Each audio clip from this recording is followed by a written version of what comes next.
Scooty বলতেই আমাদের চোখে ভেসে ওঠে পেট্রোল, ব্যাটারি আর আধুনিক প্রযুক্তির ছবি।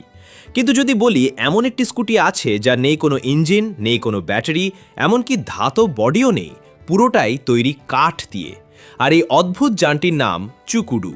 আফ্রিকার ডেমোক্র্যাটিক রিপাবলিক অব দ্য কঙ্গোয়ের পূর্বাঞ্চলে সবচেয়ে জনপ্রিয় যানবাহনগুলোর একটি হলো এই চুকুডু।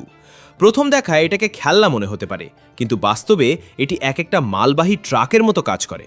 বিশ্বাস করবেন, একটি চুকুডুতে ৫০০ থেকে ৮০০ কিলোগ্রাম পর্যন্ত মাল বহন করা যায়, কখনো কখনো এর চেয়েও বেশি। স্থানীয় মানুষ বাজারের পণ্য, কৃষিপণ্য, পানির ড্রাম, এমনকি আসবাবপত্র পর্যন্ত এই কাঠের স্কুটিতে বহন করেন। সবচেয়ে অবাক করার বিষয় হলো এটি চালানোর জন্য কোনো জ্বালানি লাগে না। চালক এক পা দিয়ে ধাক্কা দিয়ে এগিয়ে যায় আর ঢালু পথে সহজেই গড়িয়ে চলে। দরিদ্র এলাকাগুলোতে যেখানে ট্রাক বা মোটরসাইকেল কেনা অনেকের পক্ষে সম্ভব নয়, সেখানে চুকুডুই হয়ে উঠেছে মানুষের ভরসা। অনেক পরিবার তাদের আয়ের প্রধান উৎস হিসেবে এই যান ব্যবহার করে। কেউ বাজারে মাল পরিবহন করে, কেউ আবার ভাড়ায় চালিয়ে জীবিকা নির্বাহ করে। মজার বিষয় হলো চুকুডুর বেশিরভাগ অংশই হাতে তৈরি। স্থানীয় কারিগররা কাঠ, পুরনো টায়ার এবং কিছু সাধারণ যন্ত্রাংশ দিয়ে এগুলো বানিয়ে ফেলেন, ফলে খরচও তুলনামূলক কম।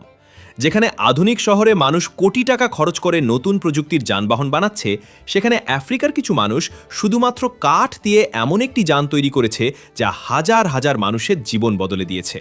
তাই অনেকেই চুকুডুকে শুধু একটি স্কুটি নয়, বরং আফ্রিকার মানুষের উদ্ভাবনী শক্তি ও সংগ্রামের প্রতীক বলে মনে করেন। কাঠের তৈরি এই অদ্ভুত যানটি প্রমাণ করে, সব বড় আবিষ্কারের জন্য সবসময় বড় প্রযুক্তির দরকার হয় না। কখনো কখনো একটি সহজ আইডিয়াই বদলে দিতে পারে হাজারো মানুষের জীবন।